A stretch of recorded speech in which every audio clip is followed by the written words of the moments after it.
A very good morning to one and all. Today we are going to discuss about the topic assessing people with respiratory disorders. In the last class we have discussed about we had reviewed the anatomy and physiology of respiratory system and also functions of each part of the respiratory system. So today we are going to discuss assessing people with respiratory disorders. In that I am going to discuss about the key symptoms, health history, then physical examination and diagnostic test. Let me start with key symptoms. First symptom is cough. You already studied in first year about cough. Coughing is a protective reflex produced in response to tracheobronchial irritation, such as foreign bodies, inflammatory agents, and mucus.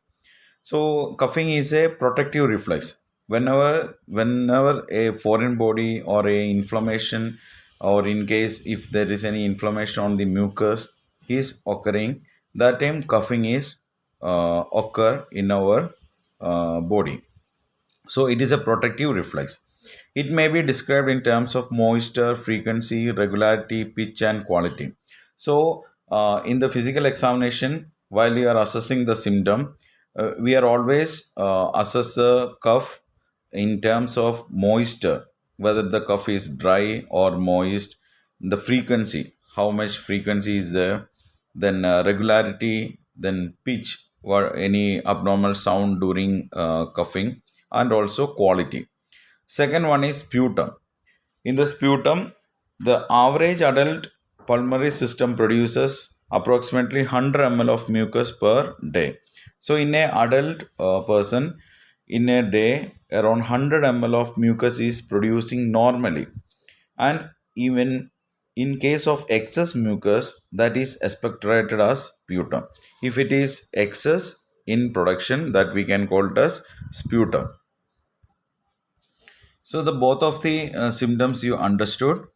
Then next one is characteristic of sputum. So in the sputum mainly we are assessing the characteristic. First one is color.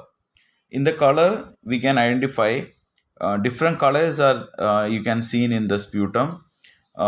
Depending on the color we can identify or diagnose the underlying infection.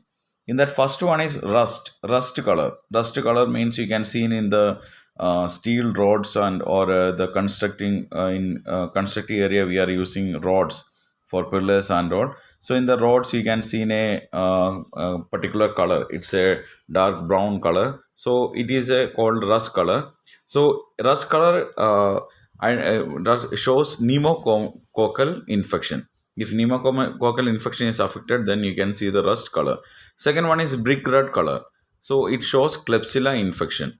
Then third one is salmon color that shows staphylococcal infection. Then if it is yellow or green color, that means bacterial infection. If there is any bacterial infection is present in the respiratory system, you can see in yellow or green color sputum. Then pink color, that is showing pulmonary edema. White color in asthma patients, you can see in that while collecting the sputum it is seen in white color.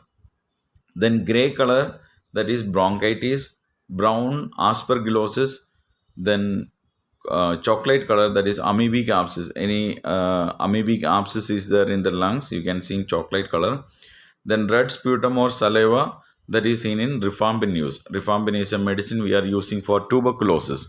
So in rifampin therapy, you can see the person with red sputum or saliva.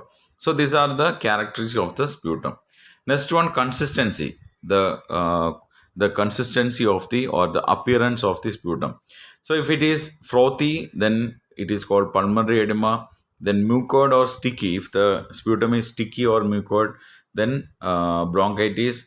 If it is thick, purulent with foul odor, then we can suspect for lung abscess or bronchiectasis. Then if it is tenacious, then it is asthma or COPD. If it is thick or if more amount is there, then it is asthma or COPD. And if it is watery, that we can see in common cold or allergy. In watery, this watery sputum you can see in common cold, or it's a loosened sputum. So that's why in common cold you are feeling so much runny nose. Okay. So understood about consistency. Then next we will see the next symptom, that is hemoptysis. Hemoptysis is also already you studied in first year. It is blood in sputum. Okay, so it occurs due to bleeding from anywhere in the respiratory tract, evidenced by coughing up of red blood sputum. So this hemoptysis is occurring due to bleeding from anywhere in the respiratory tract. We already discussed in the anatomy class that the respiratory tract, entire respiratory tract is lined with mucous membrane, and just below the mucous membrane, blood capillaries are present. So whenever the mucous membrane is getting irritated, the capillary will bleed and it will present in the sputum. So that is hemoptysis. Next one is chest pain. It is usually caused by an inflammation of the parietal pleura lining with numerous sensory nerves. So today you have to go and review what is parietal pleura. So we are having two lining in the lungs, visceral and parietal pleura. When there is any inflammation occurring in the parietal pleura, that time this chest pain is occurring, because it is lined with, parietal pleura is lined with numerous sensory nerve. The next one is dyspnea. Dyspnea, already you studied, difficulty in breathing. It can be perceived, labored, or difficulty breathing. Either it is perceived breathing or labored breathing or difficulty breathing. It is commonly due to inflammation, obstruction, anaphylaxis, trauma, pneumo or hemothorax. Pneumothorax means air in the thoracic cavity. Hemothorax means blood presence in the thoracic cavity. And fat embolism, COPD, chronic obstructive pulmonary disease. Then CHF, that is congestive heart failure, and pulmonary edema. In all these conditions, the person will experience dyspnea. That is also another symptom. Next one, hoarseness. Hoarseness means it's a characteristic of the sound. Okay, it's a quality of the sound. It is a rough or raspy quality of sound, usually caused by inflammatory process of larynx, benign tumor such as polyp, due to paralysis of vocal cord, or by mediastinal lesion. So this hoarseness, for example, for hoarseness is if you are exhausted with or if you use your voice for a long time, loud, if you are using the voice loudly for a long time, afterwards you will get some irritation on the throat, and you will feel some kind of sound which is not normal. In that you can feel a sound is coming, and in between it is going and again coming, like that some missing sounds you can hear. That is called hoarseness. So it is mainly occurring when there is an inflammatory process of larynx. If the larynx is getting inflamed, or if any benign tumor such as polyp, or due to paralysis of vocal cord, if the vocal cord is got paralyzed, or mediastinal lesions. Then these are the key symptoms which you can see in the respiratory disorder. Next we can see the health history. So in the health history, you already studied in first year how to collect the health history. In that first we are assessing the chief complaints. So what are the chief complaints? We have already seen some of the key symptoms, so that may be the chief complaint. So you have to ask the patient about the chief complaints. In that you are always it is important to notice that you have to ask about the onset, when it start, duration, how long it will be, severity, how severe it is, how intense it is, then characteristics like color, consistency, then accompanying symptoms. Along with, some people are having vomiting during cough, or a hemoptysis during cough, or a breathing difficulty during cough. So like that, some associate accompanying symptoms will be there. Then aggravating factors. Aggravating factors means some triggering factor, or some kind of factor which can lead to this particular complaint. Okay, for example, if you are exposed to dust, so you will start coughing, sneezing. So that is an dust is a aggravating factor. Then alleviating factor, some of the alleviating factor, underlying factors will be there. So this all things you have to assess during chief complaints. Second one is past medical history. So in the past medical history, you have to take the any diseases, any past diseases related with respiratory system, such as tuberculosis, emphysema, bronchitis, asthma, so pneumonia. So these all things you have to assess whether they had any of these condition, or still they are having any of the condition. Then you have to ask about any injuries happen to the respiratory tract. Then about the immunization, any recent immunization they are taken, then any recent hospitalization, whether they are admitted in a hospital or whether they're going some undergoing some diagnostic test like a chest x-ray or CT scan or some allergic test or any medications they are using. So these are the things comes under past medical history.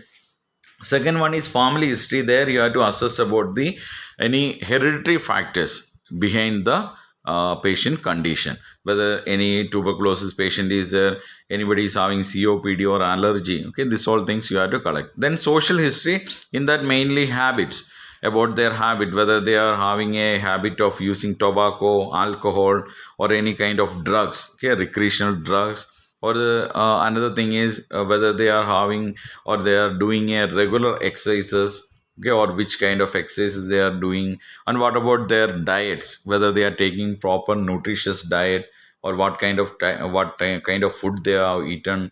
Then about their living environment, that is also very important for health history. So if they are about their location, some of the areas are most vulnerable for respiratory conditions, so we can easily identify or type of the house where they are living. Okay.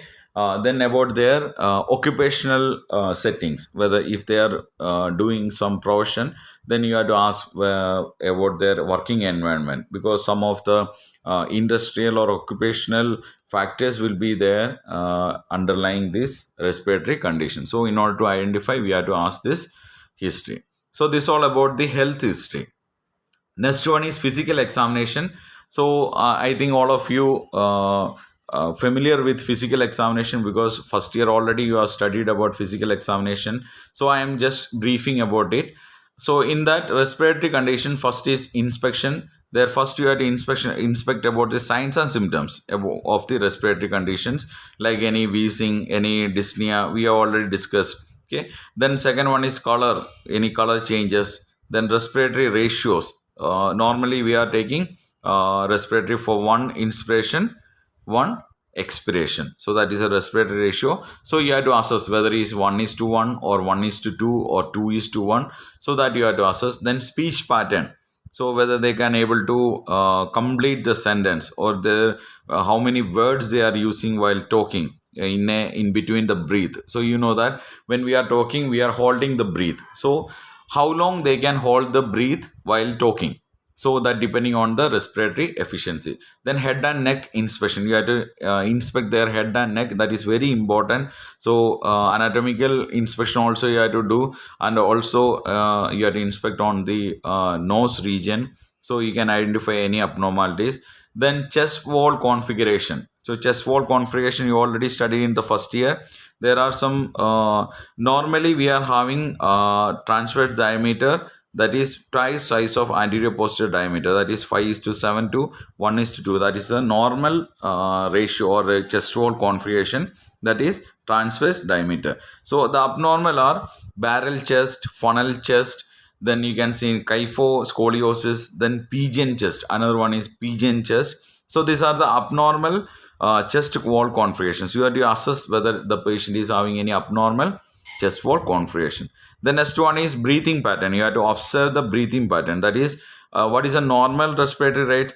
That will be for a healthy adult, that will be in between 16 to 22 breaths per minute. That we are, in some book it will be 16 to 24, in some book it will be 12 to 22. So whatever it is, according to your fundamental of nursing, there is a normal breathing pattern is there. So whether the patient is following the normal breathing pattern.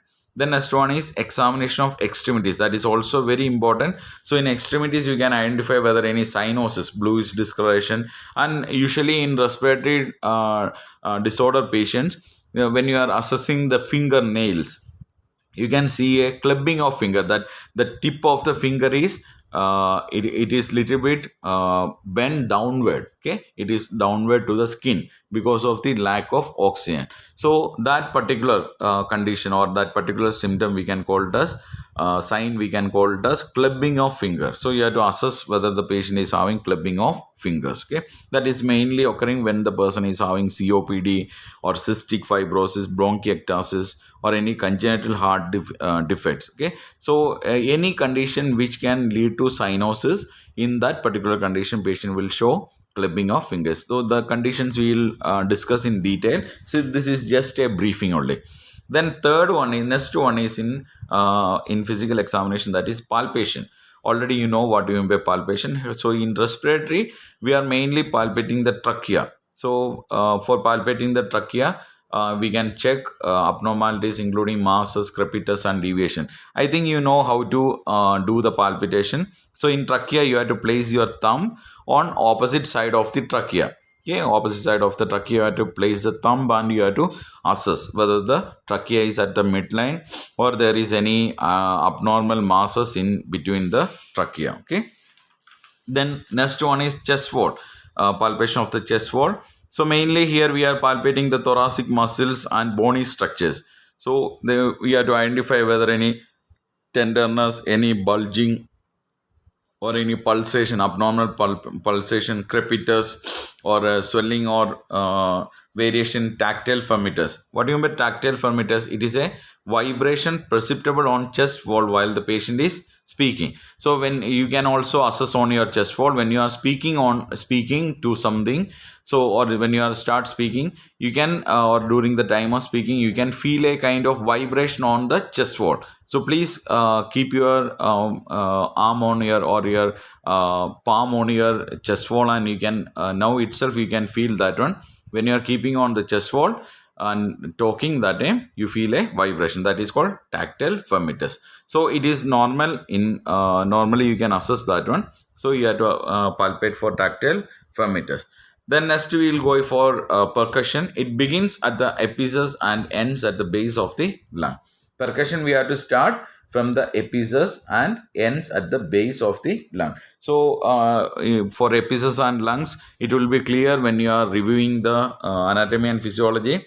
The top part of the lung will be the epicus and the lower portion will be the end of the base. So or the base. So from the epicus and end to the base, you have to do the percussion. So during the percussion, you have to assess for resonance. Resonance is normal in a healthy adult. So normally resonance will be there. Then it is a low pitch hollow sound, that is called resonance. Then you have to assess for hyper resonance. If it is more louder, that we can call it as hyper resonance. Then dull means it is medium pitched and it is like a like little bit thud, like some hard sound you can hear. Then flat means high pitch will be there and the sound will be soft. Then tympanic means it is high pitched, hollow, and like drum. When you are you can know the drum, which in our mess hall also drum is kept for collecting the waste. So when you are tap on the drum, empty drum, you can hear a sound. It is a hollow sound, means emptiness you can feel.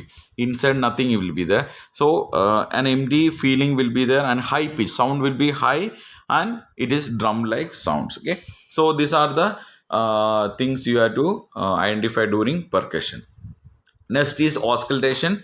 It is doing for assessing the normal breath sounds, adventitious breath sound, and vocal resonance. So in when you are comparing to normal breath sound, there are when you are assessing when you are doing the auscultation, there are three distinct components of sounds you can assess, or different sounds you can assess. One is normal breath sound, second one is adventitious breath sound, and another one is vocal resonance. Okay, adventitious means that is abnormally. So normal breath sound means that is producing when the lung is moving or when the air is moving inside the lung. When the air is moving inside the lung, that time you can hear the normal breath sound. So that is of three kind: bronchial, bronchovesicular, and vesicular. Bronchial means here anteriorly over the large airway, above the carinea. So in the upper respiratory part, you can hear the bronchial airway. Then broncho vesicular means here anterior and posterior, front side and back side, you can hear over the larger airway, okay, or in the bronchi, okay. So that is bronchovesicular. And vesicular means which you are hearing on the lung parenchyma or lung tissue or inside the lungs or lower lobes of the lung. Okay, there you can when you are going to a physician with a complaint of respiratory problem, you can see that the doctor will auscultate your respiratory sounds with the help of stethoscope. So he is placing on the front part of your chest wall, then back side, then lower part, then middle. So like that you can see. So that is a auscultation. So identify the normal breath sound and abnormal. So let us see the abnormal breath sound or adventitious. It is divided into four categories that are crackles, ronque, wheezes, and pleural friction. Crackle means crackling sound will be there. Something is breaking. Okay, like that sound will be there. So this is mainly we can hear on inspiration. So when during inspiration, when the airway is opening, if fluid present is there in the airway, that time we can hear the crackle sound. Okay. Then ronque sound means when the air is passed through a fluid passway. So for example, this flute, the musical instrument flute. So in the when while you are blowing air through the flute, you can hear the ronque sound. So here one difference is when the air is passing through the fluid. So same like that.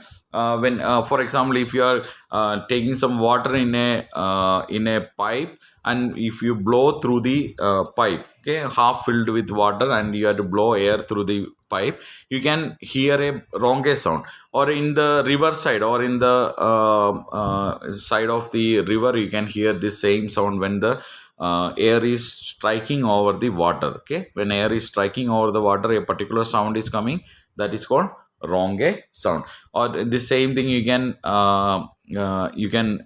experience when you are striking a stick.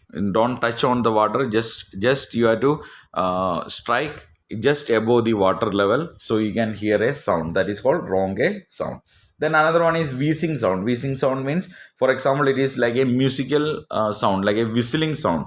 So this sound is occurring when the air is passed through a narrow airway. When the airway is obstructed, and through the obstructed airway, if air is passing, that time you can hear the wheezing sound. So that you can identify during inspiration and expiration. During both condition, you can identify. The next one, pleural friction. Friction means after washing your plate, especially the steel plate, once it is getting dry, you just rub that plate with a wet hand. So you can hear a sound, a rubbing sound you can hear. So that is called friction rub. So this sound is hearing in lungs in case when the visceral and parietal pleura is touching or rubbing together. So normally between the visceral and parietal pleura, there will be fluid is present, pleural fluid is present. So in case of reduction in pleural fluid, the both layer will, while the lung is expanding, that time both layer will be visceral and pleural parietal layer will be touched together. So that time this friction rub is occurring. So you understood about this auscultation. Then last one is vocal resonance. So normal sound, voice sound is muffled. When you are talking, that time we can hear that some muffling sound you can hear.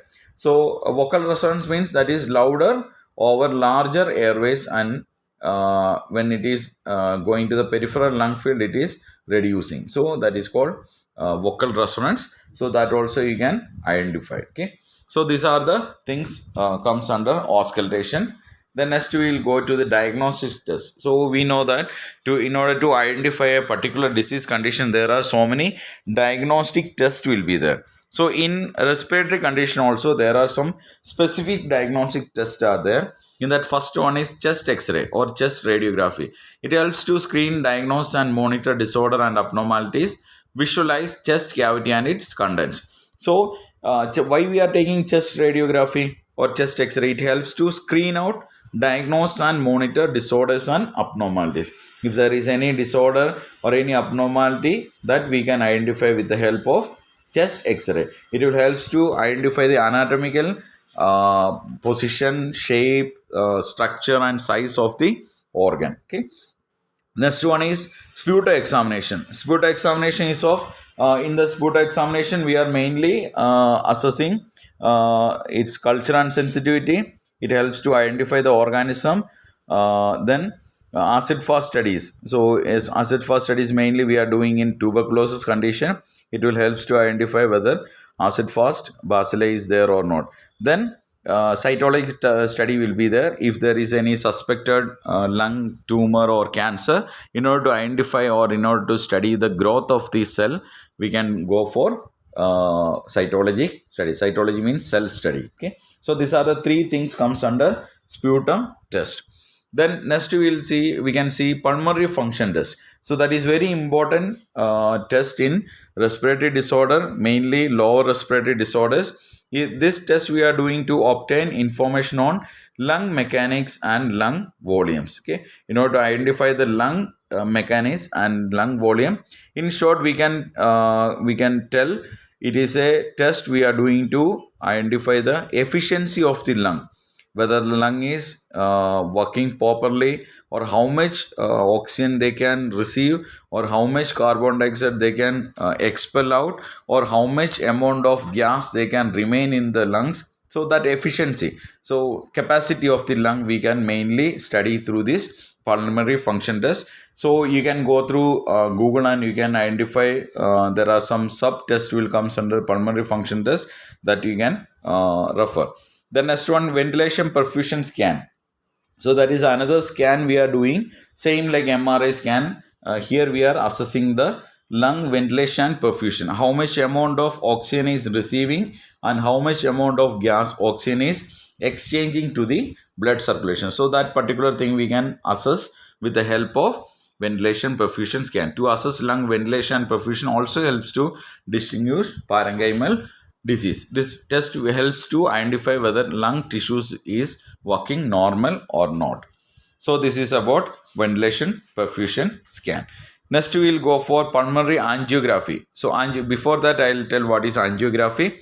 Maybe you heard angiography is a study of the blood vessels. And in angiography, two type of studies are there. One is arteriography, that is a study of arteries, and another one is venography, that is a study of veins. So this angiography we can do in brain, in heart, in all the systems, in lungs, in kidney, in liver. So if you want to study about the particular blood vessels, then we are doing this particular test. So to evaluate the pulmonary vasculature, to identify pulmonary embolism, mainly arteriovenous malformation, emphysema, carcinomas, and pulmonary hypertension. So in this particular condition, we are doing pulmonary angiography. It helps to identify the malformation of blood vessels. The next one is arterial blood gas analysis. Arterial blood gas analysis means you know that lung is containing, or in our respiration, during the respiration time oxygen is going inside and carbon dioxide is coming outside, and there is a gas exchange is taking place in the lungs. So in order to identify the oxygenation, ventilation, and pH balance of the body, we are going for arterial blood gas analysis. So in that blood gas analysis also you can refer in your textbook. So they are given the pH level. What is a normal pH level in level? Then partial carbon dioxide, then bicarbonate level, and partial oxygen level. Okay, so that you have to identify.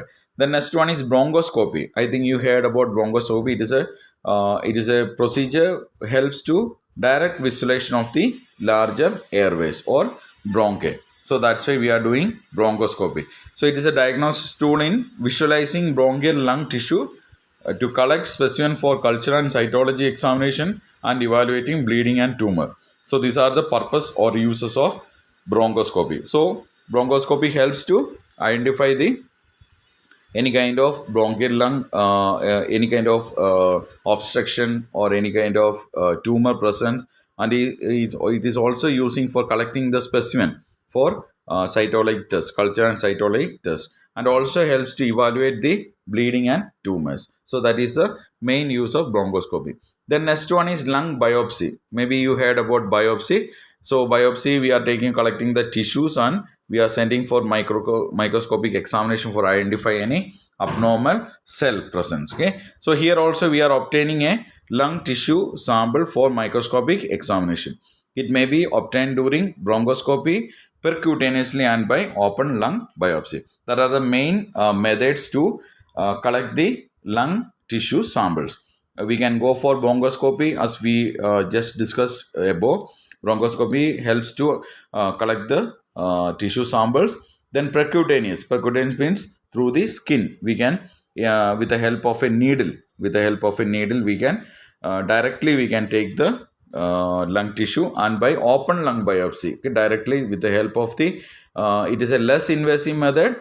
We can, under the general anesthesia, we are doing a thoracic incision, and through that we can directly collect the samples. So this is all about lung biopsy.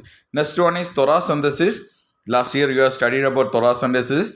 It to diagnose inflammatory and malignant process of lungs or pleura by removal of fluid from the thoracic cavity. Thoracentesis, we are in this procedure we are collecting fluid from the thoracic cavity in order to identify any inflammatory or malignant process of lungs. Okay, so it can be you can collect through percutaneous puncture made under local anesthesia. So under local anesthesia we are doing this procedure through the skin. We are making a puncture into the thoracic cavity and collecting the fluid.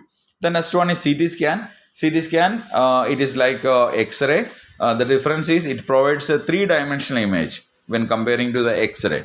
It helps to provide a three-dimensional image of chest and the structures contained with the thorax. Okay, so you will get a complete picture of about the thoracic cavity. Okay, so you will get a three-dimensional picture, and it helps to diagnose peripheral or mediastinal lesion, tumor, pulmonary fibrosis, and bronchiectasis. In the all this condition, we are doing CT scan in order to identify the underlying condition. The next one is PET scan. This is also another scan. Here we are using a radioactive substance. So before the procedure, we are injecting a radioactive substance into the patient body through the intravenous route, and this particular radioactive substance will be showing some kind of color. It helps to identify the lung nodules. Okay, while taking the scan, you can identify the lung nodules. So a small growth you can identify.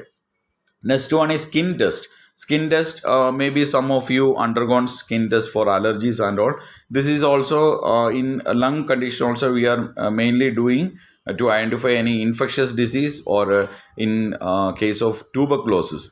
We are doing this lung skin test, that is Mantoux test. For tuberculosis, we are injecting a particular precipitate into the under the skin, and we are checking for the reaction. If there is any redness or any swelling or any formation of itchiness, so that will show that the particular infection is present in the person body. Okay, so that is called skin test. Then last one is pulse oximetry. Pulse oximetry, nowadays you are familiar with pulse oximetry in this COVID situation. Along with this, along with checking temperature, doctor are advising to check for your oxygen saturation. So pulse oximetry is a device which you are using to identify the oxygen saturation, how much amount of oxygen is present in your body, so that we can identify through pulse oximetry. So these are the specific diagnostic tests we are doing for lung disorder or respiratory disorder. Along with this, we can do for hematologic tests like hemoglobin level, complete blood count, then platelet count, total leukocyte count. So these all things we are along with this condition we can along with respiratory condition we can do. Okay, so this all about the today's topic. So today we discuss about the what are the key symptoms of respiratory disorder. Then we have seen how to collect the health history, what all things we have to remain while checking the or collecting the health history. Then we have seen the physical examination, inspection, palpation, percussion, and auscultation. and afterwards we have discussed about the various diagnostic tests. I hope all of you clear about the classes. If you have any doubt, you have to feel free to contact me. And another thing is, some of the diagnostic tests I have discussed in today's class, you please refer in test book, or you can use internet, and you have to identify, or you have to collect the details about the test, each test. Okay, thank you, have a nice day.